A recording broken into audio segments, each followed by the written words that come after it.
आइ दाई के दोसर छाया अछि जकर तैयारी देखिए भ रहल छै। 2 महीना भर जेतै। हाँ बना रहल छथिन मम्मी जी। तरुआ बनि रहल है, बाकी सब चीज तो बनि चुकल छै।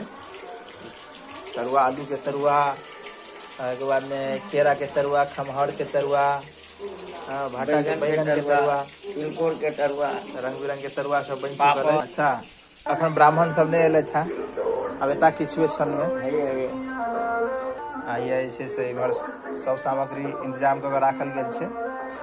दही अपन गाय के दूध के दही कतेक जबरदस्त जमल अछि। हाँ चीनी, राहड़ के दाल, अचार, नींबू, कदीमा के चटनी, घी, बैगन के भुजिया, बाद में सब्जी आलू गोभी के, फिर खीर अछि और ये चावल, एक प्रकार के व्यंजन।